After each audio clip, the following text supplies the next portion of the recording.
Praise the lord. అందరికీ మరోసారి దేవుడి నామములు వందనములు తెలియజేస్తున్నాను. మరి ఆరాధన ఈ విధంగా ఎలా చేయాలో వర్తమానంలో మనం తెలుసుకున్నాము. అందరిని బట్టి కూడా దేవునికి మరోసారి వందనాలు చెల్లించుకుంటున్నాం. మరి మనం అంటున్న బల్లను మనం సమర్పించే ముందు కూడా బల్ల గురించి కొన్ని విషయాలు మనం చూసుకొని అలా మనం ముందుగా మన యొక్క పరిశుద్ధ గ్రంథమైన బైబిల్ని చేత పట్టుకొని బైబిల్ పల్లవి పాడుకుంటాం. పఠింప శ్రేష్ఠ గ్రంథము బైబిల్, పఠింప శ్రేష్ఠ గ్రంథము బైబిల్, అనుదినం పఠించిన ప్రేమ తోడ నడుపును. ఓ పఠింప శ్రేష్ఠ గ్రంథము Bible, the best book to read is the Bible, the best book to read is the Bible. If you read it every day, it will help you all the way. Oh, the best book to read is the Bible. పఠింప శ్రేష్ఠ గ్రంథము Bible అంటే మనము పఠించడం అంటే చదవటం. మనము చదవటానికి శ్రేష్టమైనది Bible గ్రంథం. మరి మనలో ఎంతమంది చదువుతున్నామో, ఎంతమందిని ఆ విధంగా మనము ఆయనతో వెంబడిస్తున్నామో మనం ఒకసారి గమనించాలి. అదేవిధంగా అనుదినం పఠించిన అంటే మనం ప్రతిరోజు మనం బైబిల్ చదివినట్లయితే మనల్ని ప్రేమతో నడిపిస్తుంది. చూడు, కొన్ని సందర్భాల్లో మన మాటల్లో, మన ప్రవర్తనలో మనం దేవుడి విధేయంగా మనము ప్రవర్తించిన వారిగా చూపించబడిన వారిగా కనిపిస్తుంది. కారణం ఏంటంటే మనం బైబిల్ చదవకపోవడమే. ప్రతిరోజు బైబిల్ చదివితే అప్పుడు బైబిల్ ఉన్న సారాంశం ఏంటంటే ప్రేమ మనకు నేర్పిస్తుంది. ఆ ప్రేమను బట్టి మనం ఎలా మాట్లాడాలో, ఎలా ప్రవర్తించాలో కూడా పరిశుద్ధమైన బైబిల్ మనకి వివరిస్తుంది. అందుకనే పఠించడానికి శ్రేష్టమైనది బైబిల్. దీనింటిని మనము అనుదినం పఠిస్తే మనల్ని ప్రేమతో నడిపిస్తుంది. అంతేకాదు కానీ పఠింప శ్రేష్ఠ గ్రంథం అని అంటే మనం దీన్ని చదవడానికి మనకి శ్రేష్టమైన గ్రంథము, పరిశుద్ధ గ్రంథం ఏదంటే పరిశుద్ధ గ్రంథమైన బైబిల్.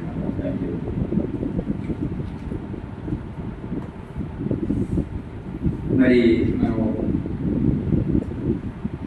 ప్రభు బల్లకు వెళ్ళే ముందు మనం వాక్యాన్ని కొన్ని విషయాలు చూసుకుంటాం. మరి రోజు మనం చూసుకునే అధ్యాయము వచ్చాను మనకు అందరికీ తెలిసింది. మొదటి కొరింథీయులు 11వ అధ్యాయము, మొదటి కొరింథీయులు 11వ అధ్యాయము 10 వచనాలు అంటే 23 నుండి 32 వరకు, 23 నుండి 32 వరకు ఒక్కొక్కరు మార్చి చదువుకుందాం.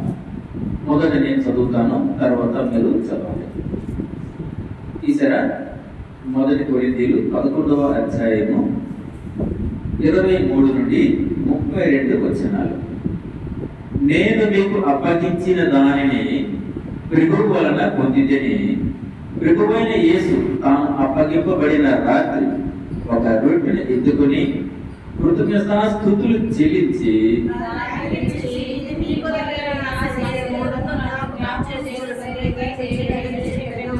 ఆ ప్రకారమే భోజనమైన పిమ్మట ఆయన పాత్రను ఎత్తుకొని, ఈ పాత్ర నా రక్తము వలనైన కొత్త నిబంధన, మీరు దీనిలోని త్రాగునప్పుడల్లా నన్ను జ్ఞాపకం చేసుకున్నట్టుకై దీనిని చేయుడని చెప్పాను.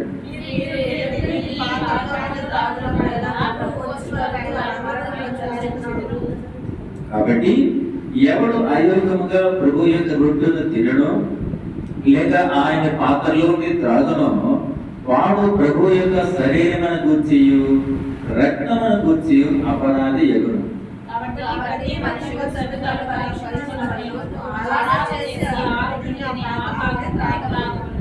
ప్రభువు శరీరమును వివేచింపక తిని త్రాగువాడు తనకు శిక్షావిధి కలుగుటకి తిని త్రాగుచున్నాడు. ఇందువలన వారు అన్యాయమైన రోగులై ఉన్నారు. అయితే మనల్ని మనమే విమర్శించి కొనిడి ఎడల తీర్పు పొందకపోతాము. 32 అందరం మనము తీర్పు పొందిన ఎడల లోకముతో పాటు మనకు శిక్షావిధి కలగకూడనట్టు ప్రభువు చేత శిక్షింపబడుతున్నాము. సహాయపడు చిన్న ప్రార్థన. మహాపరిశుద్ధుడు గరుడకు సకల ఆశీర్వచనములకు కారణభూతుడైన మా యేసయ్య, మీ కృపాకృపను బట్టి మీరు చూపిస్తున్న ప్రేమ బట్టి వందనాలు. నేను ఆరాధన వర్తనంతట్లో కూడా నడిపించారు, ఈ విధంగా ఆరాధించాలో కూడా నేర్పించారు. కృపాకృపను బట్టి వందనాలు. అదే విధంగా నేను మరి మా కోసం మీరు సిద్ధపరచబడిన నేను బల్ల ఉంది, ఆ బల్లను తాగలేదు తండ్రి. మేము మా యొక్క యోగ్యతను, మా యొక్క పరిశుద్ధను తండ్రి మేము పరీక్షించుకొని ఏ విధంగా మేము బల్లని తీసుకోవాలి, ఎలా తీసుకోవాలో ప్రభా, ఇదిగో ఆ 1 కొరింథీయులు 11వ అధ్యాయం 23 నుండి 32 వరకు ఈ 10 వచనాల్లో మీరు చూపించిన ఆ యొక్క సంగతులను బట్టి ఆస్తులను జ్ఞాపకం చేస్తున్నాను ప్రభా. ఏది మాకు అవసరమో అది మాత్రమే మాకు చూపించండి, నేర్పించండి. ఈ విధంగా మమ్మల్ని బలపరచండి. మా ప్రభు రక్షకుడు మా కొరకు రానయ్యున్న యేసుక్రీస్తు నామములో వేడుకుంటూ ప్రార్థిస్తున్నాను మా తండ్రి. ఆమేన్.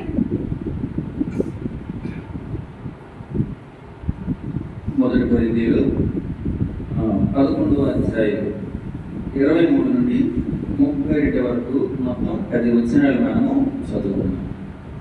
అయితే అపోస్తలుడైన పౌలు గారు దీన్ని ఏ విధంగా వ్రాసారంటే, ఆ సమయంలో ఆ బల్ల తీసుకున్న సమయంలో యేసుక్రీస్తు ప్రభువు వారికి ఉన్న 12 మంది శిష్యులు వచ్చి అందులో ఒకడు వెళ్ళిపోయాడు. అయితే 11 మంది ఉన్నారు. కానీ అది బతికించడానికి పౌలు గారు అక్కడ లేదు. కానీ ఆయన ఎలా రాస్తారు ఈ కొరింథీయుల కంటే, తనే పక్కన ఉండి చూసినట్టు, తను అనుభవించినట్టు తను అలా మనకి రాసి పెట్టున్నారు. అప్పుడు పౌలు గారు ఉన్నారా? లేదు. కానీ ఆయన యొక్క జ్ఞానం ఎలాంటిదంటే, అంటే పరిశుద్ధాత్మ ద్వారా ప్రేరేపించబడేవాడే. యేసుక్రీస్తు ఎలాంటి వాడు, ఏ విధంగా మనల్ని ప్రేమించడానికి సిద్ధమనసు గలవై ఉన్నాడు, అన్నీ కూడా తను పక్క నుండి చేసి ప్రతిది కూడా వివరిస్తూ రాశారు. ఇప్పుడు మనం చదివినట్లయితే చూడండి 23, నేను మీకు అప్పగించిన దానిని ప్రభు వలన పొందితిని. ప్రభువని యేసు అప్పగింపబడిన రాత్రి ఒక రొట్టెని ఎత్తుకొని కృతజ్ఞతలు చెల్లించి దాని గురించి మీ కొరకైన నా శరీరం, అంటే పౌలు గారి పక్క నుండి అది చూసినట్టుగా ఆయన మనకి రాసి మనకి అప్పగించిన వాక్యాలు. అయితే మరో విషయం అంటే, మనము చదివిన ఈ 10 వచనాలలో 10 వచనంలో 7 విషయాలు దాగున్నాయి. 7 విషయాలు దాగున్నాయి. ఆ 7 విషయాలకు ఆంతర్యం ఏంటంటే, 7 విషయాలు ప్రభు బలను ఎలా ఆచరించాలి. ఈ 10 వచనాల్లో 7 విషయాలు ఉన్నాయి. ఆ 7 విషయాలకు ఉద్దేశం ఏంటంటే, ప్రభు బలను మనం ప్రతి వారం తీసుకునే ప్రభు బలను మనము ఏ విధంగా ఆచరించాలో అందులో విశదీకరించున్నాయి. ఇప్పుడు 7 విషయాలు మనం చూసుకుంటాం. 7 విషయాల్లో మొదటిది మనం చూసినట్లయితే, మొదటిది కృతజ్ఞత. ఈ 10 విషయాలు 10 వచనాల్లో 7 విషయాలు మొదటి ఏంటంటే కృతజ్ఞత. చూడండి, 1 కొరింథీయులు 11:23 చదువుకున్నాం. నేను మీకు అప్పగించిన దాన్ని ప్రభువు వలన పొందితిని. ప్రభువైన యేసు తాను అప్పగింపబడిన రాత్రి ఒక రొట్టెని ఎత్తుకొని కృతజ్ఞతాస్తుతులు చెల్లించి చాలు.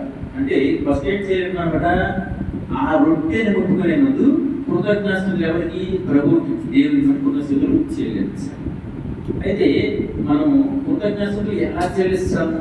ప్రభువా, నాకు పెళ్లి చేశావు, నీకు లేదా నన్ను పిల్లలు ఇచ్చావు, లేదా నాకు ధనాన్ని ఇచ్చావు, లేదా ఉద్యోగాన్ని ఇచ్చావు, అంటే నా జీవితంలో నువ్వు గొప్ప మేలు చేశావు, అందరి బట్టి వందనాలు. ఇది కాదు అంటే కృతజ్ఞత. అంటే ఏంటంటే, ఎవరైనా మనకి సహాయం చేస్తే మనం ఎలా ఆశ్చర్యపోతాం అంటే, నేను కూడా నాకు మేము వారం రోజులుగా కష్టపడుతామంటే కొంచెం ప్రయత్నం చేస్తాను, కొంచెం అమౌంట్ అవసరపడి, అదే నిన్నటికి శనివారికి కట్టాలని చెప్పేసి.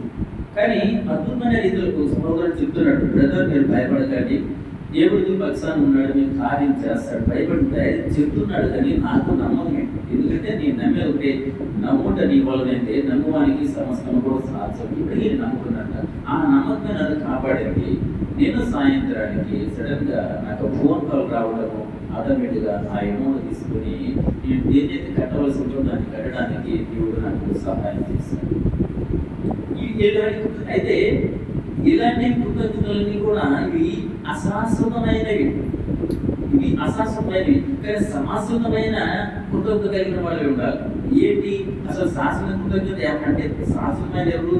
దేవుడు మనకి ఆ శాశ్వతమైన ఇచ్చినప్పుడే మనం శాశ్వతమైన కృతజ్ఞత మనము కలిగిన వారిగా ఉంటామన్నమాట. ఏ విషయంలో మన కృతజ్ఞత కలిగి ఉండాలంటే, ప్రభువా నేను పాపిని నన్ను క్షమించండి అన్న విషయంలో మనం కృతజ్ఞత కలిగి ఉండాలి. రేపు నా మొర ఆలకించాడు, నా ప్రార్థన ఆలకించాడు, నా మాటలు విన్నాడు, నన్ను తన రక్తముతో పరిశుద్ధపరచబరిచాడు. ఇప్పుడు నేను పూర్తిగా పవిత్రుడయ్యాను, నేను ఆయన కుమారుడయ్యాను, ఆయన కుమారుడుగా అంగీకరింపబడ్డాను. అందుకు ప్రభా మీకు కృతజ్ఞతలు చెల్లిస్తున్నాను.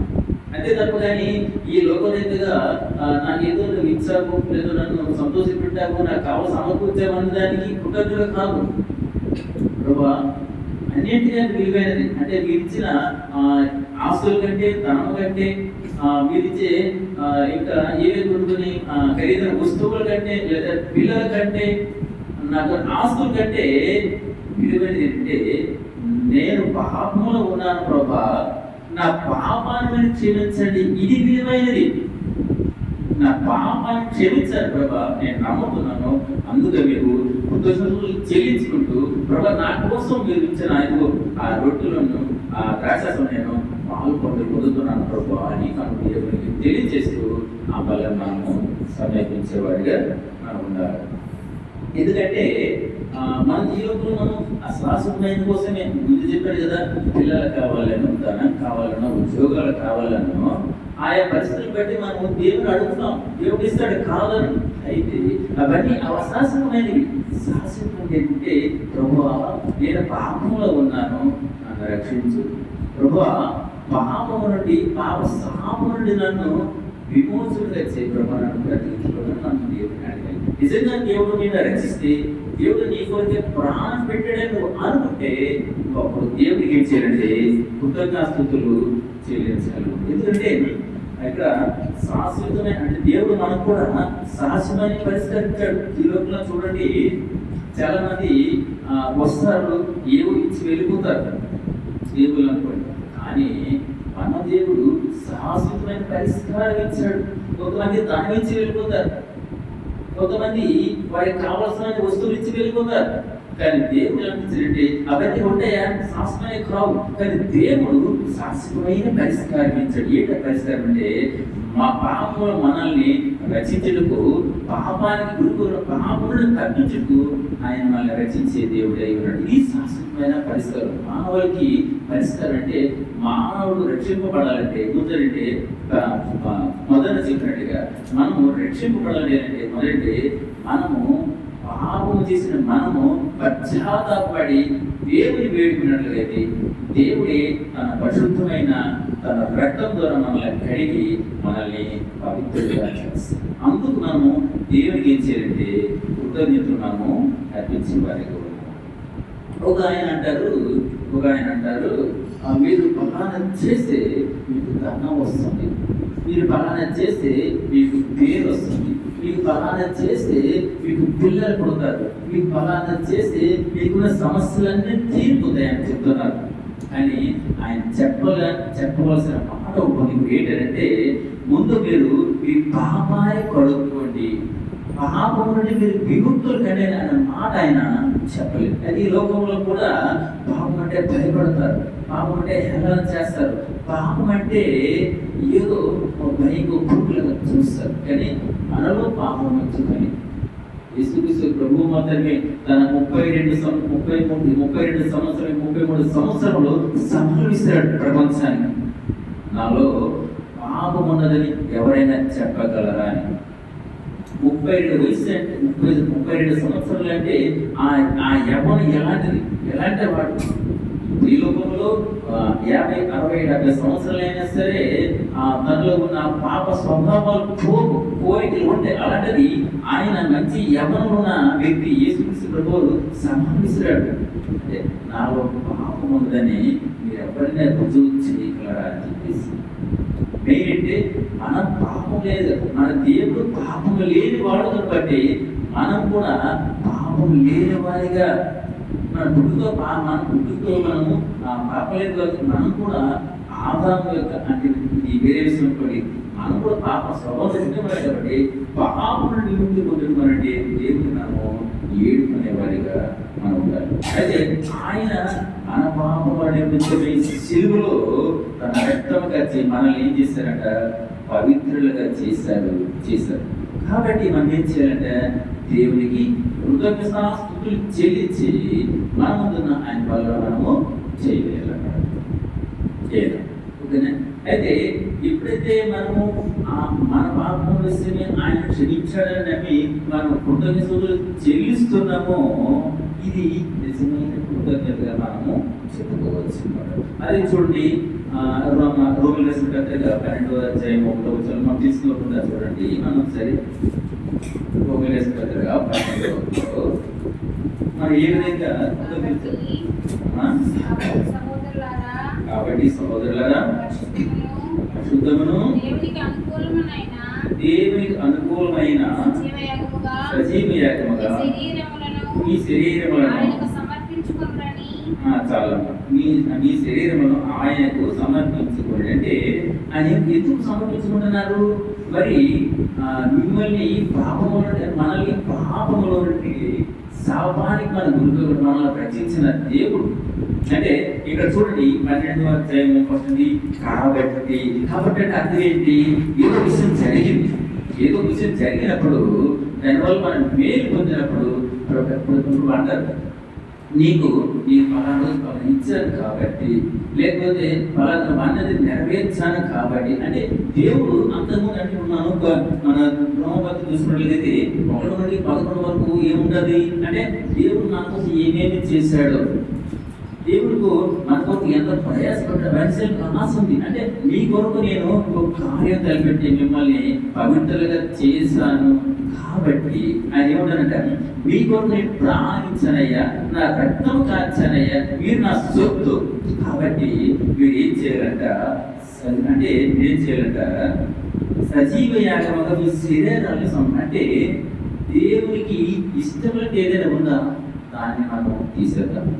లేదు, దేవుడు కోరుకుని ఏది ఉందా ఆ ప్రకారం మనం జీవిద్దాం. ఇది యాగం చేయడం. ఆయన ఏం చేశారు? బలియాగం చేశారు. మనమేం చేయమంటే నాకేం చేయమంటారు? సజీవ యాగం చేయమంటే బలియాగం అంటే ఆయన బలైపోయాడు. ఎవరైనా సరే తన భక్తుల కోసం, లేకపోతే తండ్రి పిల్లల కోసము, ఎవరైనా లేకపోతే స్నేహితుల కోసం ఎవరైనా ప్రాణత్యాగం చేస్తారా?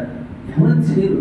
మాటల వరకు, లేదంటే నీకు కొంత డబ్బు ఇస్తాను, లేదంటే నీకు అలా ఇస్తాను చెప్తాను తప్ప కానీ ఎవరు కూడా ప్రాణం చెప్పడానికి ఇష్టపడరు. కానీ దేవాది దేవుడైన దేవుడు, ఏ పాపము లేని దేవుడు యేసుక్రీస్తు ప్రభువారు మన పాపముల విషయమే ఆయన రక్తం చిందించి కలువరిలో మన కొరకు మరణించిన గొప్ప దేవుడు. అందుకు మనం కృతజ్ఞతలు చెల్లించి మన ముందర బాగా మనము చేయలేమన్నమాట.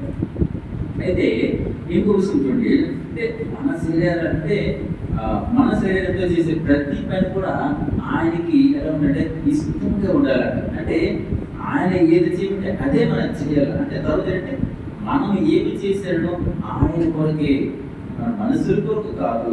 ఈ లోకంలో చూసినట్లుగా చాలా మంది కూడా మనస్సుని సంతోషపెట్టాడు. అంటే కుటుంబ సభ్యులను సంతోషపెట్టాడు, లేదా సాటి ఉద్యోగస్తులను సంతోషపెట్టాడు, లేదా వీధిలో ఉన్న వారితో సంతోషపెట్టాడు, లేదా ఈ రకరకాలుగా వాటి మనం చేస్తుంటే కానీ ఇక్కడ వాక్యం చూడండి ఒకసారి. కొలస్సీలు 3వ అధ్యాయంలో మనం ఎవరు కొరకు భక్తులు? కొలస్సీలు 3వ అధ్యాయం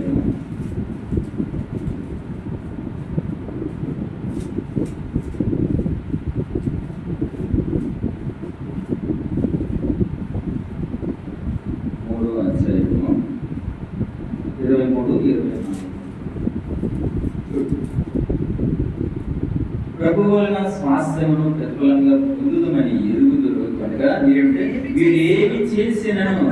అది మనుషుల నిమిత్తం కాక ప్రభు నిమిత్తమే మనస్ఫూర్తిగా చేయించాలి. అంటే మనం ఏం చేసినా అంటే మనసును సంతోష పెట్టాలని కాదు, వారిని మనం పొందాలని కాదు, ఎందుకంటే అశాశ్వతమైనవి. కానీ మనం ఏది చేసినా ఆయన కొరకే చేయాలి. ఇది కృతజ్ఞత. ఎందుకంటే మనము ఇప్పుడు ఆయన మన కొరకు ప్రాణమే ఇచ్చాడు. ఆయన ఉదాహరణకి ఎవరైనా 1,00,000 రూపాయలు ఇస్తే మనము తన కోసం ప్రాణం ఇచ్చేసేవారు మాట అంటాం, ఎవరైతే మాట అంటాం. లేదు ఆయన చిత్రమైన చేస్తారు, ఆయన 1,00,000 రూపాయలు ఇచ్చాడు, మరి ఈయన మన కోసం ప్రాణమే ఇచ్చాడు. కాబట్టి ఆయన చెప్పినట్టుగా నడుచుకోవడం, ఏంటి నడుచుకోవడము, ఆయన ఇచ్చిన ఆజ్ఞలు మేరకుండా ఆయన ఏదైతే కట్టలు పెట్టాడో ఆ కట్టలు దాటకుండా మనం ఎలా ఉండాలంటే ఆయన గౌరవించేవారుగా, ఆయన మనము ప్రతిపరిచేవారుగా, ఆయన గురించి మనం తెలియజేసేవారుగా ఉండాలని ఆయన ఉద్దేశిస్తున్నాడు. ఇది కృతజ్ఞత. ఇది వంటిది, ఇది కృతజ్ఞత. అంటే మొదటి ఏమన్నారంటే చూసాం కృతజ్ఞత. కృతజ్ఞత ఆయన మన వరకు తన రక్తాన్ని దానిపోసారు కాబట్టి ఆయన మనము కృతజ్ఞతలు చెల్లించుకుంటూ మన ముందు కాలంలో చేస్తాం. మొదటి రెండో మనం చూసుకున్నట్లయితే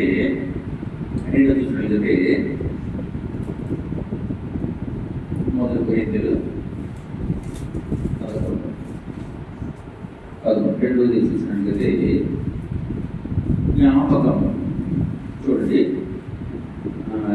24వ వచనం. దానిని విడిచి ఇది మీ కొరకైన నా శరీరము, నన్ను జ్ఞాపకం చేసుకున్నట్టు ఇది చేయడం అని చెప్పాను.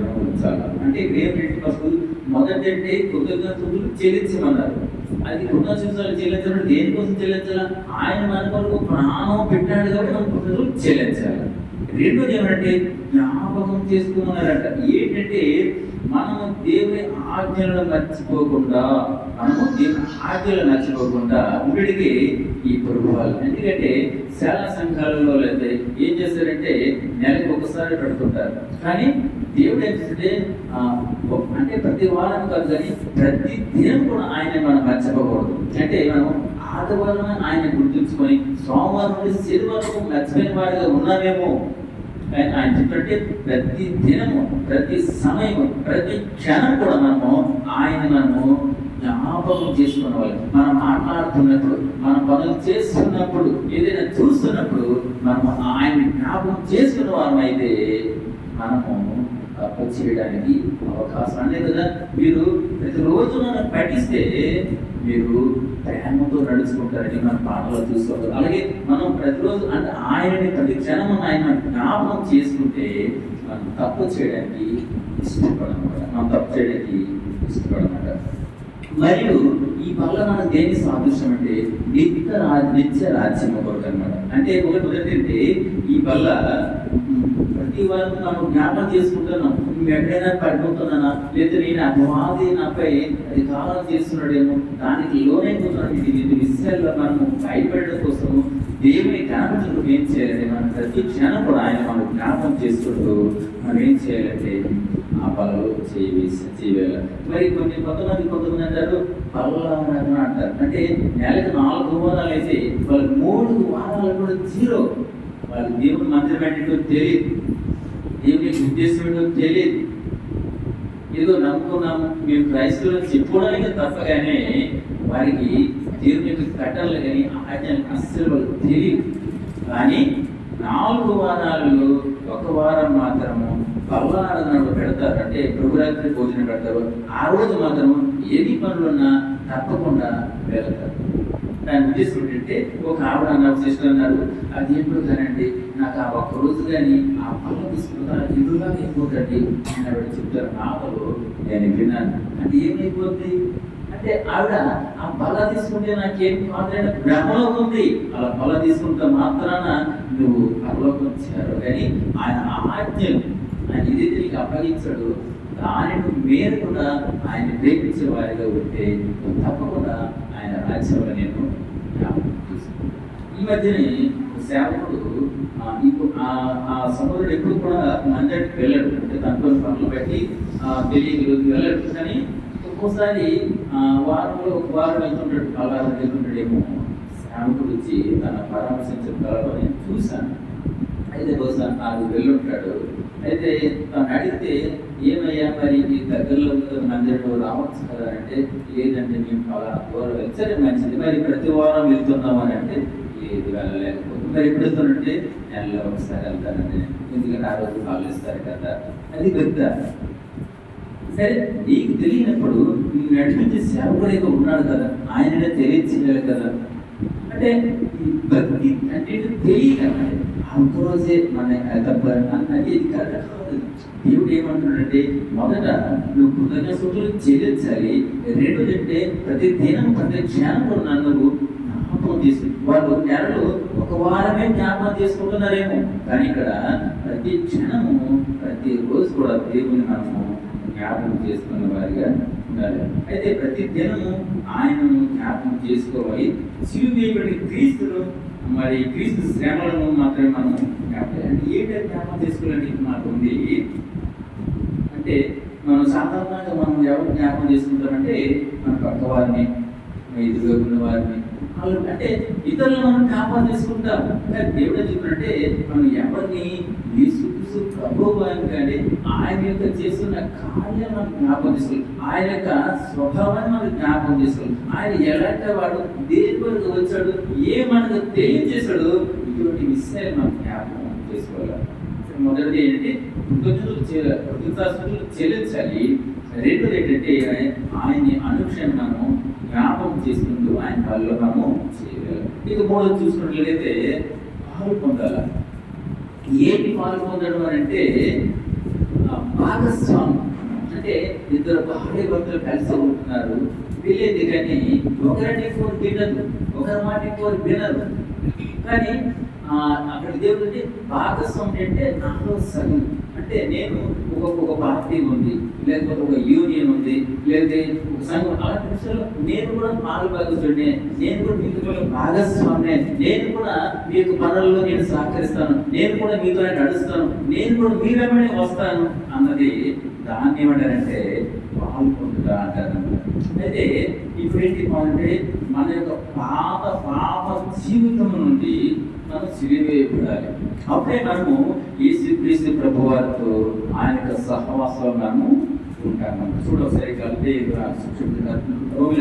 అంటే మన యొక్క పాప స్వభావం ఏదైతే ఉందో దానిని పక్కన పెట్టి తీసి ఆయన యొక్క కొత్త స్వభావం బట్టి ఆయన యొక్క ప్రేమ బట్టి నడుచుకోవడమే ఆయనతో మనము పాల్గొంటాం. ఇప్పుడు ఎవరైనా సంఘం ఉంది, సంఘం ఇప్పుడు వారి కొన్ని నిబంధనలు పెడతారు. అంటే నువ్వు మా సంఘంలో ఉంటేనే ఈ నిబంధనలు పాటిస్తేనే మా సంఘానికి నువ్వు చెందినవాడు, ఒకవేళ ఈ నిబంధనలు మీరినట్లయితే నువ్వు మా సంఘాన్ని మిమ్మల్ని వెలివేస్తాము అని ఎలాగంటారో దేవుడు కూడా ఒక నిబంధన పెట్టాడు.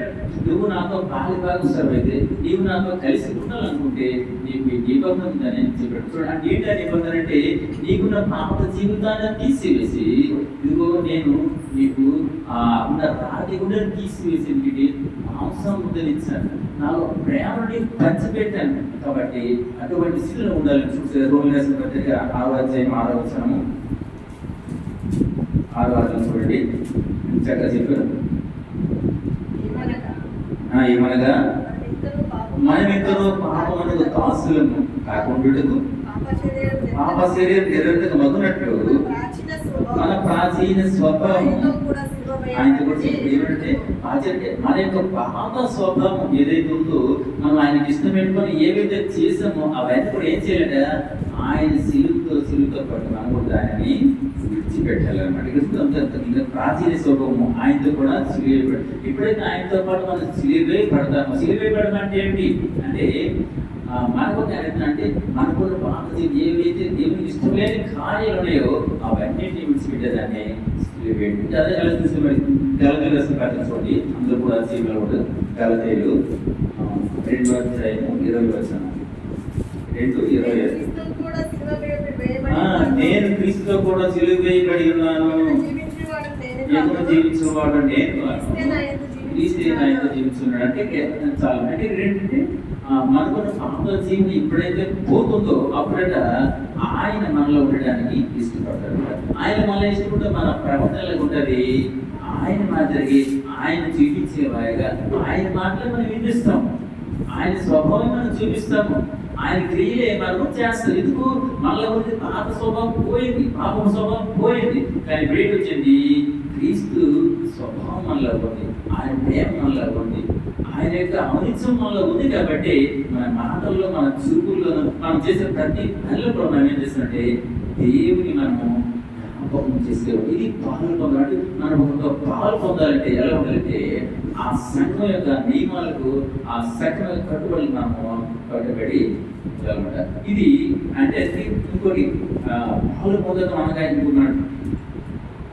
పాలు పొందడం అంటే ఏంటంటే, పాలు పొందడం అంటే సిలువను వెంబడించడం లేదా సిలువను ఎత్తుకోవడము. మరి ఈ దినాలు ఎంతమంది సిలువ అంటే ఏంటి?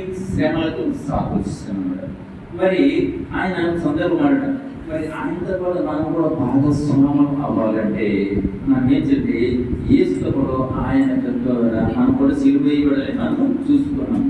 అయితే యేసు ఏమంటుంట, నేనే మార్గము, నేనే సత్యము, నేనే జీవము అంటున్నాడు కదా. అంటే ఎక్కడుంది అన్నమాట? యోహాను 14:6 ఏంటంటే నేనే సత్యము, నేనే జీవము, నేనే సత్యము, నేనే మార్గం అని చెప్తున్నాడు. మరి మనమేమంటున్నాం? మరి యేసుకు మనమేమంటున్నాము? నేనే కులము, నేనే మతము, నేనే ధనము అని అనుకుంటున్నామేమో. చాలా తప్పు. దేవుడు అలా చెప్పలేదు.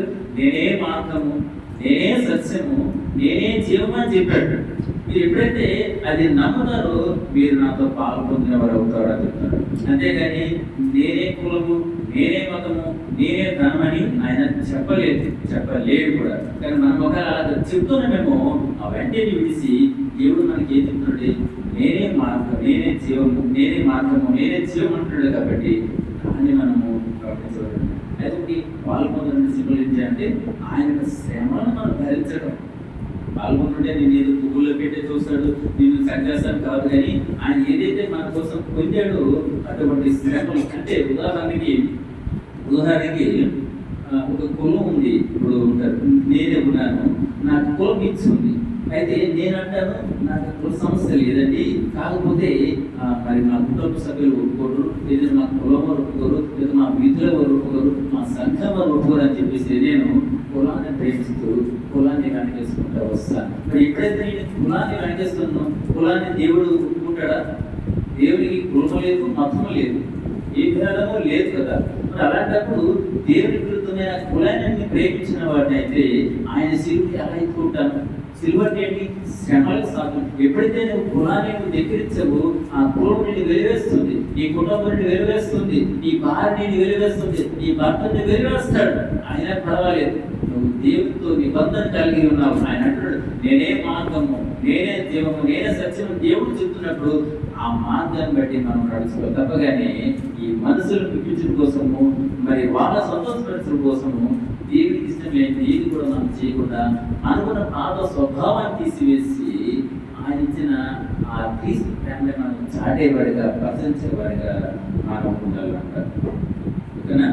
తర్వాత మరి చాలా మంది కూడా ఈ లోకంలో దేని బట్టి మనం గర్విస్తామంటే, మనం దేని పెట్టారంటే మనకున్న ధనాన్ని బట్టి, లేదా మనకున్న పేరుని బట్టి, మనకున్న అధికారాన్ని బట్టి మనం నిర్వహిస్తాం. కానీ దేవుడు దేన్ని పెట్టాను? ఒకసారి లూకాసు వార్త చూడండి. లూకాసు వార్త 9వ అధ్యాయం.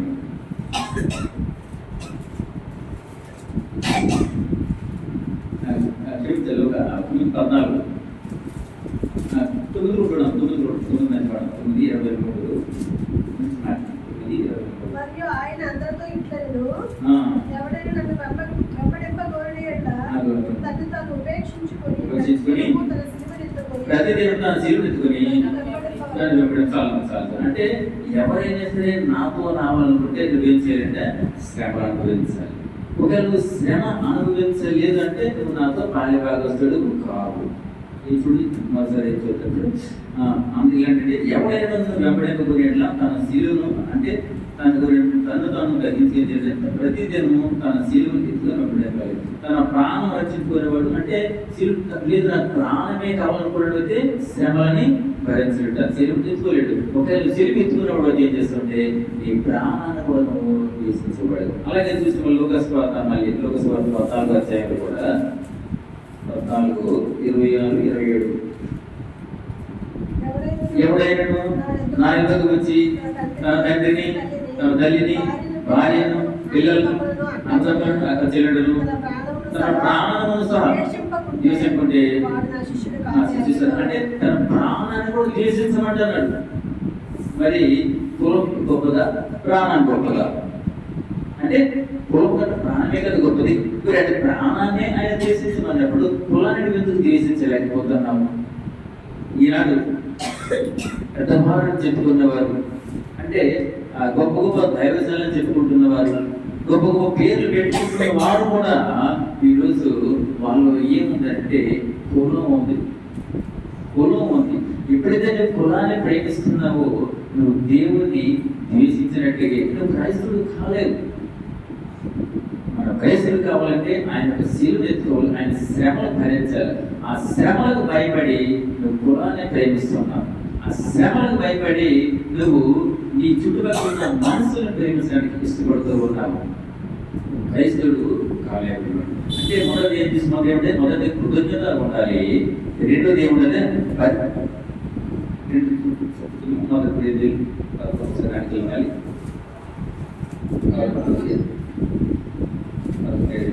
మొదటి ఏమంటే మొదట కృతజ్ఞతలు కలిగి ఉండాలి, రెండోది ఆయన మనం జ్ఞాపకం చేసుకోవాలి, మూడోది ఆయనతో పంపాలంటే పాలకుంటూ పంపాలి, ఆయనతో మనం సాక్షి. తర్వాత నాలుగోది మనం చూసుకున్నట్లయితే పరీక్షించుకోవాలి. చూడండి 4వ 11:20 చూడండి. కాబట్టి ప్రతి మనుషుడు తను తాను పరీక్షించుకోగలను, అలాగూ చేసి ఆ రొట్టెని తిని పాత్రలు తాగలి. ఏమిటంటే మనం పరీక్ష చేసుకోవాలి. ఏంటి ఆ పరీక్ష అంటే పక్కవారిని ఇద్దరివారిని కాదు, కానీ మనల్ని మనమే పరీక్ష చేసుకోవాలి. మనల్ని పరీక్ష చేసుకోవాలి. పరీక్ష కనుకంటే మనుషులు బట్టి కాక క్రీస్తులు బట్టి మనల్ని మనం పరీక్షించుకోవాలి. అంటే ఉదాహరణకి నేనున్నాను, ఒక వ్యక్తి ఉన్నాడు, నా ఫ్రెండ్ ఉన్నాడు, వాడు చెడ్డవాడు. అప్పుడు నాకంటే సరే వాడు చెడ్డవాడు కాబట్టి వాడికంటే నేను మంచివాడు, అంటే నేను గొప్పవాడిని, అంటే అది మంచితనం కాదు, మనం మనసులను బట్టి కాదు. ఎందుకంటే ఏ భేదము లేదు, అందరూ పాపము చేసి దేవుడు అనుగ్రహించి మహిమను పొందలేకపోతున్నారు అని దేవుడు చెప్తున్నాడు. ఇంకా అంటే నీతి మందుడు లేడు, భక్తుడు లేడని కూడా దేవుడు చెప్తున్నప్పుడు వాడు మంచివాడు ఎలా అవుతాడు? మనం మంచివాడు ఎలా అవుతాం? అంటే మనకంటే కాస్త చెడ్డవాడుగా ఉంటే వాడిని ఆదర్శంగా తీసుకుని నేను మంచివాడు చెప్పుకుంటే నేను మంచివాడు అయిపోతున్నా కాదు. మనం ఎవరిని ఆదర్శంగా తీసుకోవాలి, ఎవరిని మాదిరిగా తీసుకోవాలి అంటే ఎవరిని దేవుడిన యేసు క్రీస్తుని బట్టి మనం ఆదర్శం తీసుకోవాలి. యేసు క్రీస్తు ప్రభువాడు ఎలాంటి వాడు, ఆయన ఏ విధంగా జీవించాడో, ఆయన ఏ విధంగా బోధించాడో, ఆయన జీవితం ఏమిటో దాన్ని బట్టి మనం ఏం చేయాలంటే ప్రతి దిన కూడా మనము పరీక్ష చేసుకోవాలి. ఎవరిని బట్టి, ఏం బట్టి మనము చూడండి. 3 విషయాలు చెప్తుంది. మొదటి దేవుని పోలి నడుచుకోవాలి. దేవుని నడుచుకోండి. ఎఫెసీయులు 5:1 ఉంటుంది. దేవుని పోలి నడుచుకోవాలి. 5:1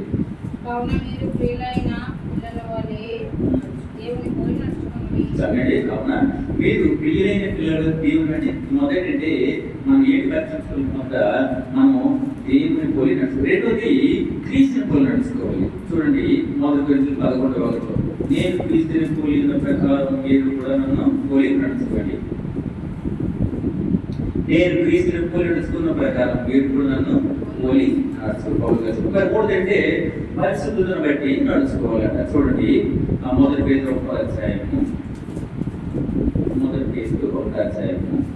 పరిశుద్ధతను బట్టి నడుచుకోవాలంట. 1 Peter 14:15 నేను పరిశుద్ధుడై ఉన్నాను కనుక మీరు పరిశుద్ధులే. చూసారా? అంటే ఏం చెప్తున్నాడు? మొదటి మీరు దేవుని పోలి నడుచుకోండి. మీరు ఎవరిని బట్టి పరిశుద్ధుడు? మొదటి దేవుని బట్టి మీరు పరీక్షించుకోండి. రెండోది క్రీస్తుని బట్టి మీరు పరీక్షించుకోండి. మూడోది పరిశుద్ధతను బట్టి ఆయన పరిశుద్ధుడై ఉన్నాడు కాబట్టి మనం కూడా పరిశుద్ధంగా ఉండాలని మీరు పరీక్ష చేసుకొని ఏంటంటే మన ముందర కాలంలో మనం చేయాలి. అయితే కనుక పనులలో చేయి వేసుకుందాం అనుకో ఏం చేయాలంటే 2 విషయాలు జ్ఞాపకం చేసుకోవాలి. ప్రభా నేను యోగ్యత లేనివాడిని అని మనం అడగాలి. అంతేగాని ప్రభా నేను గొప్పవాడిని, నీతిమంతుడిని, పవిత్రుడిని అని మనం అనకూడదు. పౌలు గారు అంటే యేసుక్రీస్తు ప్రభువు కూడా ఏ నేరం చేయకపోయినప్పుడు తను కూడా నేనున్నాను అలాగే పౌలు గారు కూడా చెప్తున్నాడు, ఏ నేరం చేయకపోయినప్పుడు నేను ఎరిగిన తర్వాత నేను కూడా నాలుగుంట పడుతున్నాను, నేను ఎక్కడికి అంటే తనలా పరీక్షించుకుంటున్నాను. మనం కూడా ప్రభు నేను పాపం చేస్తున్నాను క్షమించండి అని చెప్పి మన కాళ్ళలో చేయాలి. ఇంకేమంటే నాకు ఏ యోగ్యత లేదు, అదొకటి.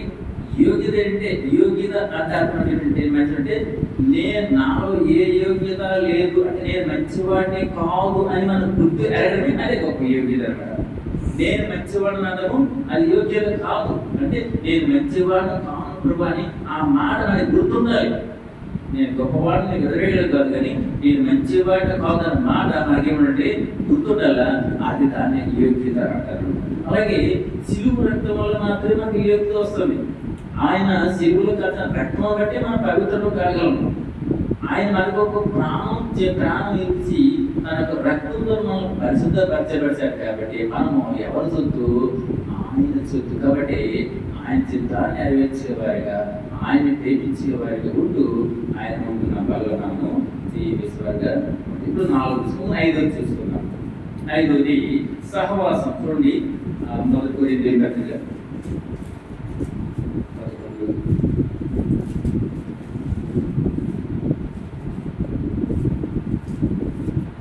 11 చూడండి, సహవాసం అన్నాడు. అయితే చూడండి, సహవాసం అన్నమాట ఇక్కడ 23 నుండి 32 లోపు ఈ 10 వచ్చిన ఎక్కడ కూడా సహవాసం అన్నమాట లేదు. సహవాసం అన్నమాట కనబడదు, కానీ ఉంది. ఎక్కడ ఉందంటే చూడండి, 24వ వచనం చూడండి, 24వ వచనం. దానిని విరిచి ఇది మీ కొరకైన నా శరీరము నాకు జ్ఞాపకం చేసుకుని దీన్ని చేయడం అని చెప్పాను. చూడండి, మధ్యలో దానిని విరిచి అంటే అంటే భోజనం చేయడానికి కొన్ని ప్రాంతాలు ఒకలాగా వాడతారు అనమాట. అంటే విరిచి కొంతమంది కాలు కడుక్కోరు అంటారు. కాలు కడుక్కోరు అంటే ఏంటి? కాలు కడుక్కోరంటే కొంతమంది వారు ఆ ప్రాంతాల్లో కాలు కడుక్కోరంటే భోజనం చేయడానికి సిద్ధపడుతున్నట్టు అర్థం. అంటే వాళ్ళు భాషను బట్టి ఆ ప్రాంతం బట్టి అలా కొంత. అలాగే ఇక్కడ బైబిల్ అంటే విడిచి అనమాట. విడిచి అనగా ఏంటి? విరచడం ఏంటి? తను అప్పగింపబడిన రాత్రి తన శిష్యులతో ఎందుకంటే నేను ప్రార్థించబడుతుంది కాబట్టి అంటే కృతజ్ఞతలు చెల్లించి మీ కొరకు విరిచేట్టు ఒక రొట్టెని ఎత్తుకుని కృతజ్ఞతలు చెల్లించి విరిచి అంటే ఆ విరిచి అన్నదాన్ని సహవాసం అంటే భోజనం. ఆ విరిచేదాన్ని ఇప్పుడైతే మనము ఆ కొంచెం తీసుకుంటారు, కానీ వాళ్ళు అక్కడ తృప్తిగా భోజనం చేశారు. ఆ విరిచేదాన్ని భోజనం అంటారు అనమాట. భోజనం అంటే ఇది భోజనం సహవాసం. భోజనం అంటే ఏంటంటే సహవాసాన్ని స్వీకరణ అంటే ఇందులో కనబడదు కానీ ఉందన్నమాట. సహవాసానికి అంటే పిలిచాను అంటే ఈ సహవాసానికి చూడండి ఒకసారి మన ప్రకటన 3వ జరుగుతుంటే ప్రకటన 3వ అధ్యాయంలో ఆ భోజన విషయం రాసుకుంటారు. దేవుడు 3:20 ఇదిగో నేను తలుపు వద్ద నిలుచుండి ప్రకటిస్తున్నాను, ఎవడైనా నా స్వరం విని తలుపు తీసిన నేను అతని వద్దకు వచ్చి అతనితో నేను నాతో అతడును భోజనం చేయదము. అంటే ఏమంటారంటే నేను తలుపు నేను నిల్చుని ఎవరైనా కానీ తలుపు తీస్తే నేను ఆయనతో భోజనం చేస్తున్నాను, ఆయన నాతో కలిసి భోజనం చేస్తారు. ఇది సహవాసం అన్నమాట, భోజన సహవాసం. నేను హెబ్రోనుకి బద్దలైన కొత్తలో మీకు అంటే మీకు కూడా చెప్పాను, చెప్పి జ్ఞాపకం చేస్తున్నాను. వారు కూడా నన్ను ఇబ్బంది పెడితే అన్న నేను ఊర్లో పడింది కదా నాకు ఎందుకంటే లేదు. ఇది సహవాసం. ఇది సహవాసం అంటూ నన్ను బలవంతం చేసి కాస్త అన్నం పెడితే అన్నం ఏదనుకుంటే కాస్త వైట్ డ్రెస్సులు, సాంబార్ లేదు, కూర లేదు, పప్పు లేదు, ఒక టమాటా పచ్చడి పెట్టారు, తినిపించారు. ఇది సహవాసం అన్నమాట. సహవాసం అంటే భోజన సహవాసం. ఇది భోజన సహవాసం. కాబట్టి మనం ఏంటంటే సహవాసం కలిగిన వారిగా కూడా దీనితో పాటు జ్ఞాపకం చేసుకుంటూ తర్వాత ఆయనతో పాలి భాగస్వాలు ఏం చేయాలంటే మనము సహవాసంలో ఉండి మన ముందున్న బల్ల మనము చేయవలసిన వారిగా ఉంటా ఉంటాం. అయితే కృపల్లో చెయ్యి వేసిన మనము పెద్దవారు ఎలా ఉంటాము? కృపల్లో చెయ్యి వేసిన మనం ఎలా ఉంటాం? ప్రతి వారితో మర్యాదగాను మరి ప్రేమతో మర్యాదగాను తర్వాత ఏంటంటే దాన్ని ఏమంటారు మర్యాదగాను ప్రేమగాను అంటే దేవుడికి ఇష్టమైన వారు ఉండాలి. ఇప్పుడు లేదు ఒకవేళ మనం నిజంగా మనం మర్యాదగా గౌరవంగా ఉన్నామంటే అంటే దేవుడికి ఇష్టమైన ఉన్నప్పుడు అప్పుడు కూడా మనము కళలో మన జీవిస్తుంది. మొదటి కొరింథీయులు 14:4 పాఠం అంటే మనం ప్రతి వారితో మర్యాదగాను సమాధానంగాను గౌరవంగా ఉండమని మాట్లాడండి. మొదటి కొరింథీయులు 14 40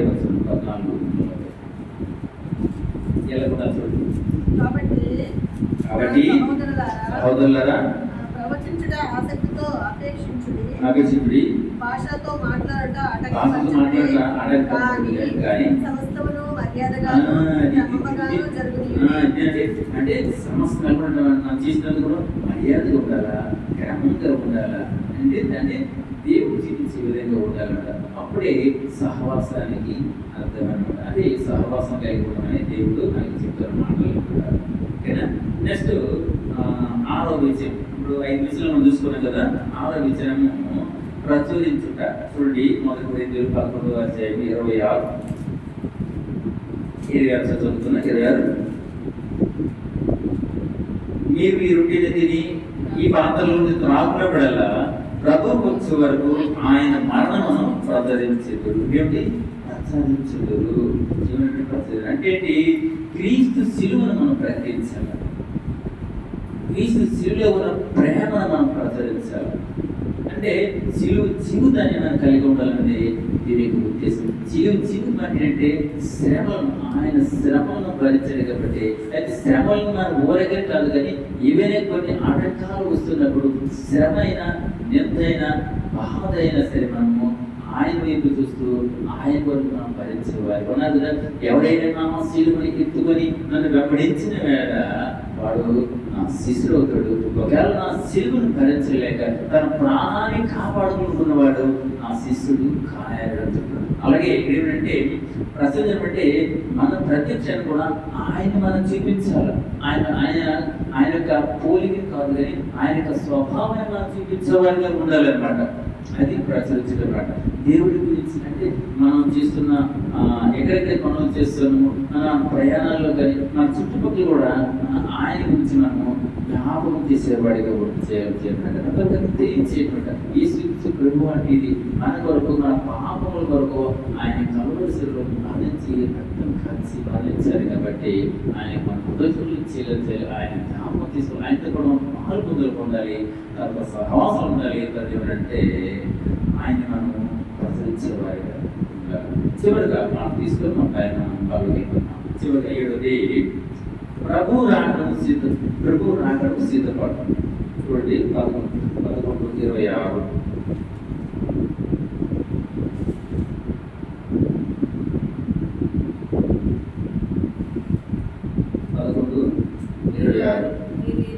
మీరు ఈ రొట్టెని తిని ఈ పాత్రలో త్రాగినట్లల్లా ప్రభు వచ్చే వరకు ఆయన మరణమును ప్రసరించారు. అంటే ఇక్కడ ప్రభు రాకడంటే ఆయన వచ్చినటువంటి ఆయన మరణాన్ని ఇక్కడ ప్రచురించడం. ఆయన గురించి అలాగే ప్రచురణ ఇక్కడ కూడా అంటే ప్రభు వచ్చాక, రాకడంలో ప్రభు వచ్చాక అంటే ఎందుకు ప్రచురించుకున్నారంటే ప్రభు వచ్చిన తర్వాత అప్పుడు ఈ కళ్ళు ఉండదు, ఈ బైబిల్ కూడా ఉండదు. ఎందుకంటే ఆయన మనతో ఉంటాడు. ఆయనే మనతో ఉంటాడు కాబట్టి ఇవేమీ ఉండవు. కాబట్టి ఆయన వచ్చేంత వరకు ఆయన మనం జ్ఞాపకం చేస్తూ ఉండాలి. ఆయన జ్ఞాపకం చేస్తూ ఉండాలి. కనుక మంచి సాక్ష్యంతో పాటు ఎదురు చూపంటే నిరీక్షణ గల వారిగా ఏముండాలి. మనం ఎలా ఉండాలి? మంచి సాక్ష్యం ఉండాలి. ఆయన పొద్దుకు ఉండాలంటే మనం ఎత్తపడాలంటే ఆయనతో పాటు మనం కూడా పరలోకంలో మనము ఆయన యొక్క స్థానాలను ఆక్రమించగలంటే మంచి సాక్ష్యం కలిగి ఆయన కొరకు మనము ఎదురు చూసేవారిగా ఉండాలి.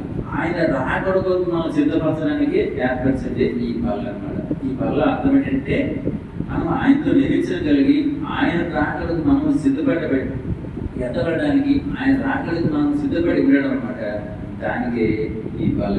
ఉదాహరణ చూడండి, ఎవరైనా అప్పుడు నా చిత్తనంలో మా వీధిలో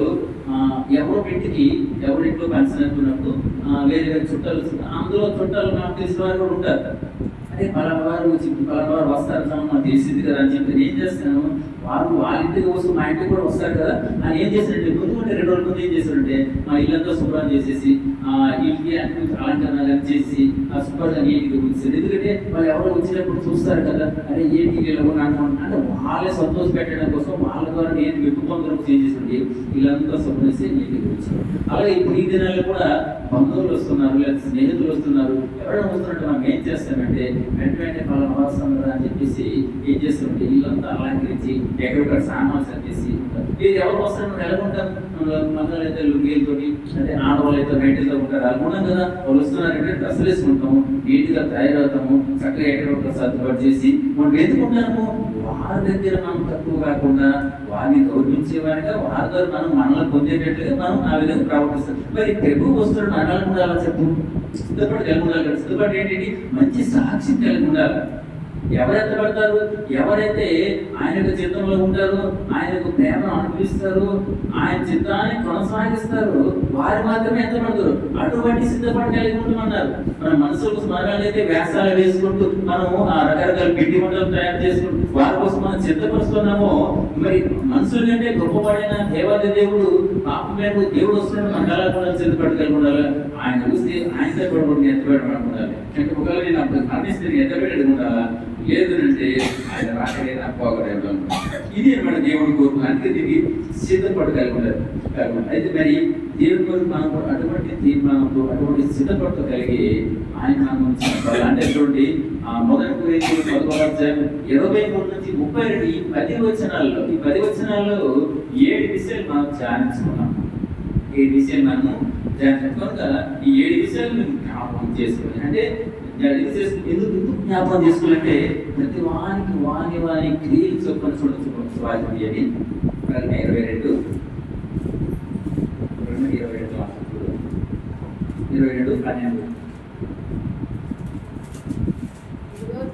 ఇదిగో త్వరగా గుర్తుచున్నాను, వాని క్రియ చొప్పున ప్రతి వానికి ఇచ్చేందుకు నేను సిద్ధపరిచిన జీవితం నా యొక్క ఉన్నది.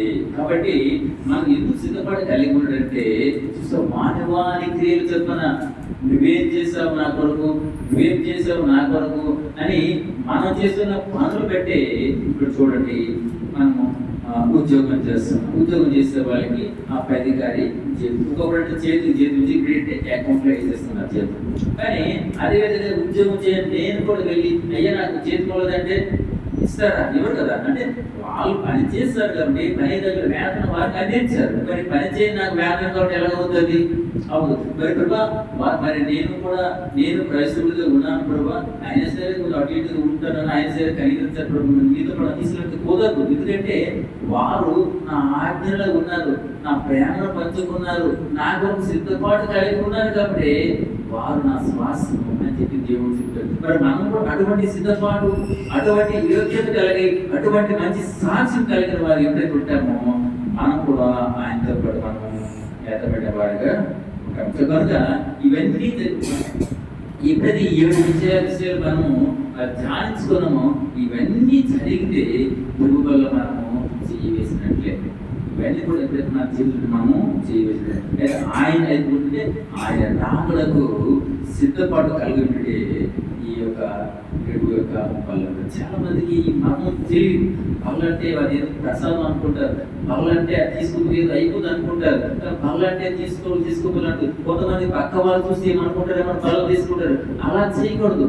మనము ఆయన రాకడ కొరకు సిద్ధపాటు కలిగి ఉండాలి. మన కృతజ్ఞతాస్తుతులు చేయలేదు, ఆయన జ్ఞాపకం చేసుకోవాలి. అంతేకాదు ఆయనతో మనం పాల్పొందులు పొందాలి, ఆయన సహవాసంలో ఉండాలి. అంటే ఆయన ఏదైతే మనకి అప్పగించిన ప్రతి విషయం కూడా ఆయనతో పాటు మమేకమే కలిగి ఉండాలి. అటువంటి స్థితిలో మనం ఉన్నామా తప్పకుండా మనం వాళ్ళని మనం తీసుకునే వారి వాక్యాన్ని